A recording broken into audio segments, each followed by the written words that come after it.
Baik, bismillahirrahmanirrahim. Selamat pagi Bu dosen dan teman-teman semua. Assalamualaikum warahmatullahi wabarakatuh.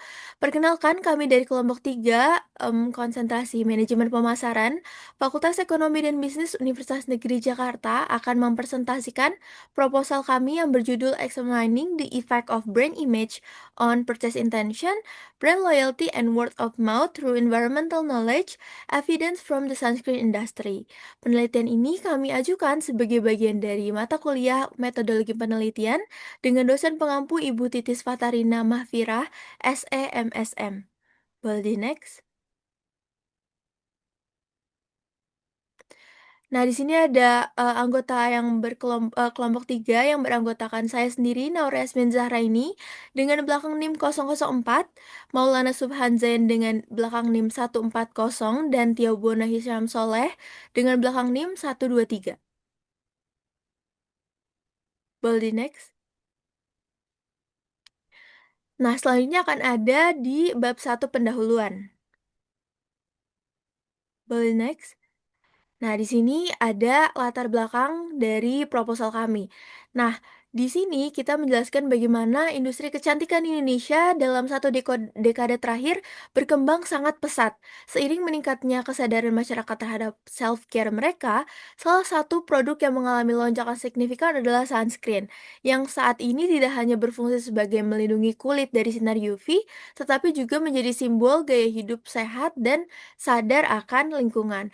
Nah, menurut statistika, nilai pasar global sendiri mencapai 13,4 miliar dan terus meningkat setiap tahunnya, dan di pasar Indonesia sendiri, pertumbuhan pasar sunscreen ini mencapai 8,2% per tahun, terutama didorong oleh generasi muda. Untuk memahami dinamika tersebut, penelitian ini menggunakan kerangka SOR atau Stimulus Organism dan Response, yang mana hubungan antara brand image dan environmental knowledge dalam perilaku pembelian sunscreen belum banyak diteliti. Nah, penelitian ini berfungsi untuk mengisi gap tersebut dengan menganalisis peran mediasi pengetahuan lingkungan dalam pengaruh citra merek terhadap perilaku konsumen. Studi ini bertujuan untuk menjembatani kesenjangan dengan menggunakan metode SOR untuk mengembangkan kerangka kerja konseptual yang menyelidiki faktor-faktor yang mempengaruhi variabel terkait. Boleh di next? Nah, why sunscreen? Jadi ada 4 alasan utama kami memilih produk sunscreen. Yang pertama, sebenarnya si sunscreen ini adalah pemilihan industri sebagai objek penelitian yang didasarkan pada signifikansi fenomenologis, pertumbuhan ekonomi yang pesat, dan relevansinya sebagai konteks ideal untuk menguji model penelitian yang diajukan. Yang pertama ada fenomena pertumbuhan pesat dan pergeseran gaya hidup. Jadi tadi udah dijelaskan di latar belakang proposal yang mengidentifikasi adanya pertumbuhan pesat di industri kecantikan Indonesia. Pertumbuhan ini nggak terjadi di ruang hampa, melainkan didorong oleh dua faktor utama, yaitu peningkatan kesadaran kesehatan kulit dan masyarakat semakin sadar pentingnya kesehatan kulit melalui perubahan gaya hidup. Yang kedua ada signifikansi data dan pertumbuhan pasar. Relevansi penelitian ini didukung oleh data statistik yang kuat yang menunjukkan urgensi ekonomi dari subjek, pasar global dan pasar domestik. Kalau yang tadi pasar global itu mencapai 13,4 miliar US dollar, kalau di pasar domestik itu mencapai 8,2% setiap tahunnya. Yang ketiga ada evaluasi makna produk, yaitu titik temu variabel penelitian. Hal ini merupakan alasan paling krusial untuk memilih sunscreen adalah evolusi maknanya, yaitu produk yang telah bertransformasi dari sekedar produk fungsional menjadi sebuah simbol kesadaran. Nah, evolusi ini menjadikan konteks sempurna untuk menguji variabel-variabel inti dalam proposal, yaitu menggunakan model SOR, yaitu stimulus brand image. Konsumen tidak hanya membeli efektivitas produk, tetapi juga sebuah brand image. Dan merek lokal seperti Skintific, Azarin, dan Something yang sukses dalam mengusung citra eco-friendly dan keberlanjutan. Organism sendiri yaitu environmental knowledge, yaitu sebagai keputusan pembelian yang sangat dipengaruhi oleh pengetahuan konsumen terhadap lingkungan. Konsumen lebih sadar dan mereka lebih cenderung sesuai dengan target populasi yang akan kita ajukan yaitu pada usia 18 hingga 30 tahun. Yang keempat ada justifikasi akademik, mengisi research gap. Seperti yang sudah di-mention barusan bahwa terdapat research gap yang jelas, yaitu hubungan sinergis antara brand image dan environmental knowledge terhadap perilaku pembelian belum banyak dieksplorasi khususnya dalam produk sunscreen. Oleh karena itu, industri sunscreen bukan dipilih secara cuma-cuma tetapi juga merupakan titik temu ideal antara beauty product dan consumption yang menjadikan hal ini sempurna untuk menganalisis bagaimana SOR dapat terjadi di pasar Indonesia yang modern. Boleh di next? Nah, selanjutnya ada rumusan masalah. Berdasarkan latar belakang tersebut, kami merumuskan 3 pertanyaan utama, yaitu bagaimana pengaruh brand image terhadap purchase intention, brand loyalty, dan word of mouth pada produk sunscreen. Yang kedua, bagaimana pengaruh consumer environmental knowledge terhadap 3 variabel tersebut. Yang ketiga, apakah consumer environmental knowledge berperan sebagai mediator dalam hubungan antar brand image dengan purchase intention, brand loyalty, dan word of mouth. Boleh di next? Nah, selanjutnya ada tujuan dan manfaat penelitian. Tujuan penelitian kami adalah untuk menganalisis pengaruh brand image terhadap purchase intention, brand loyalty, dan word of mouth, mengetahui pengaruh consumer environmental knowledge terhadap ketiga variabel tersebut, dan menguji peran mediasi consumer environmental knowledge dalam hubungan tersebut. Manfaatnya dibagi menjadi teoritis, praktis, dan akademis. Teoritis itu untuk memperkaya literatur mengenai penerapan SOR model atau stimulus organism response dalam konteks marketing. Praktis industrinya yaitu memberikan dasar strategi pemasaran berbasis brand image yang kuat dan berorientasi terhadap lingkungan. Akademisnya menjadi referensi riset lanjutan di bidang green consumer behavior. Boleh di next? Baik, selanjutnya saya akan menjelaskan bagian kajian pustaka.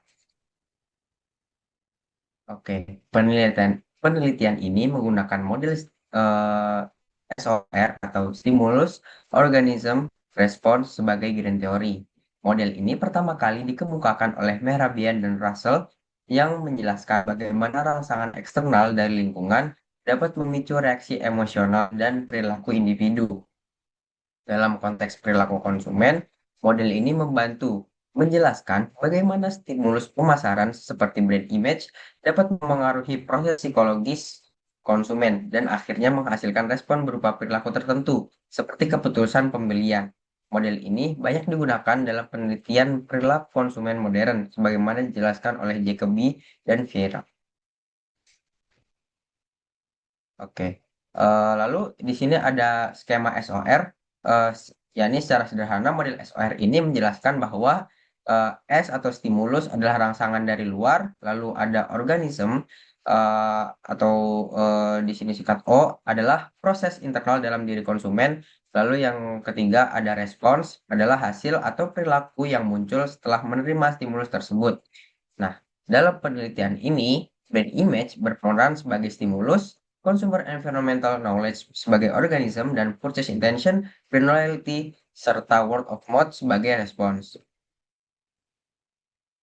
Oke, lalu kita masuk ke variabelnya.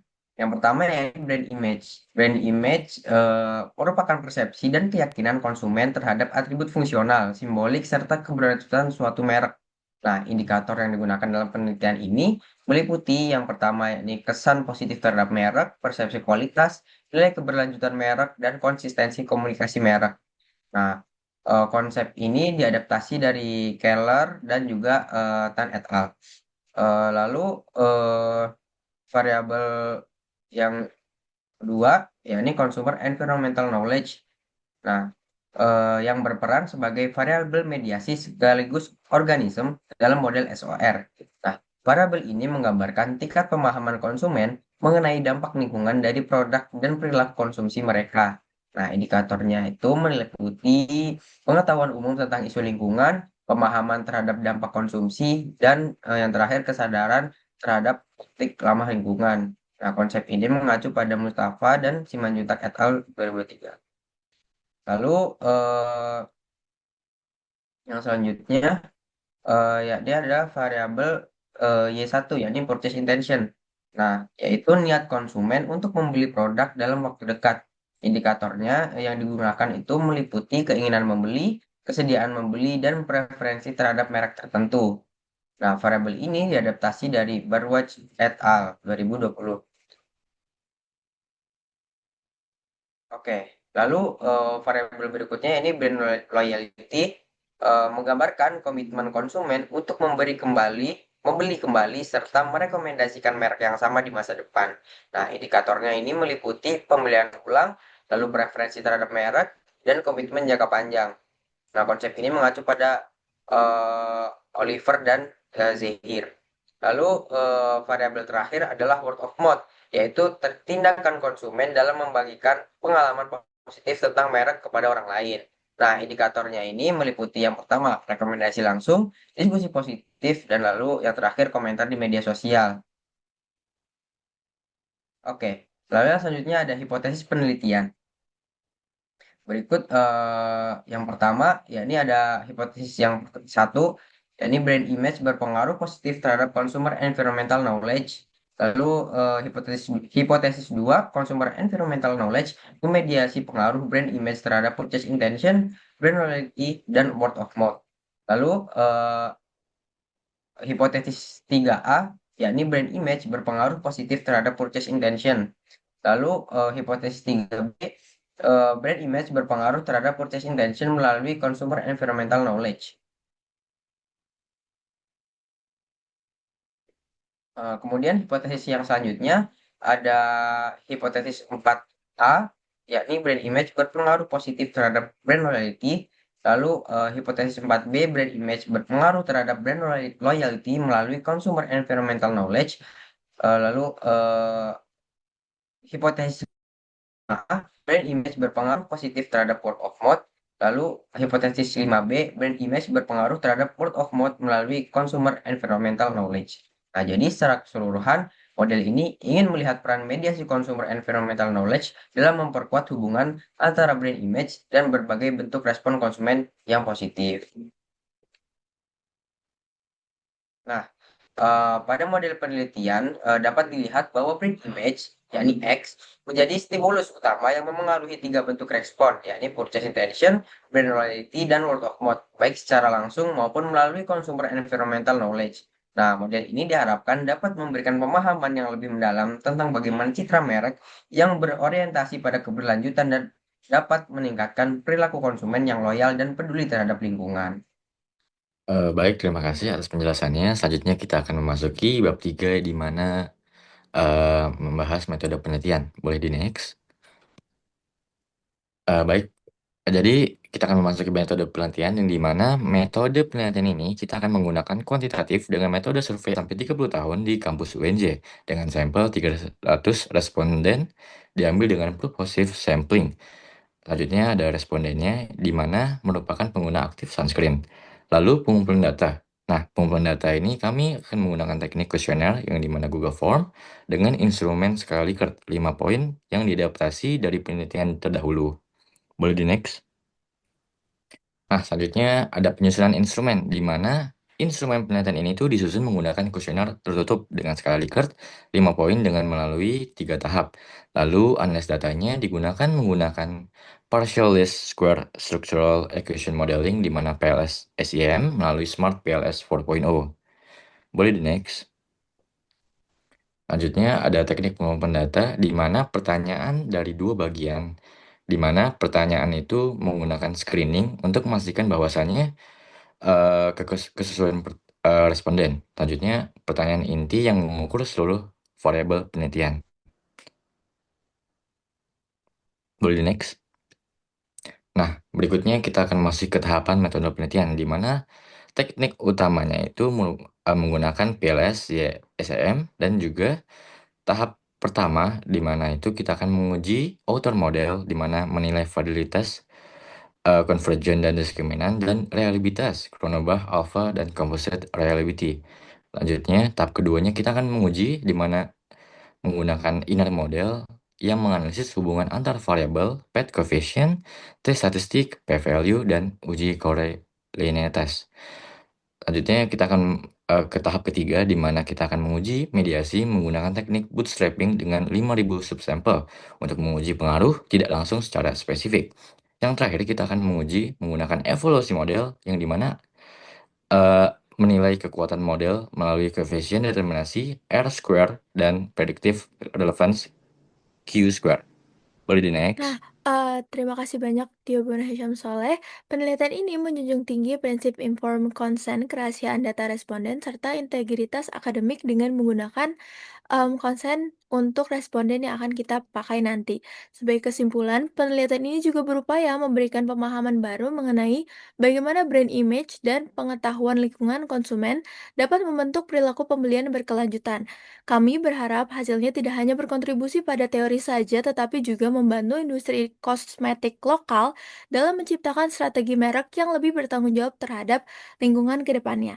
Terima kasih atas perhatiannya. Wabillahi taufiq wal hidayah. Wassalamualaikum warahmatullahi wabarakatuh.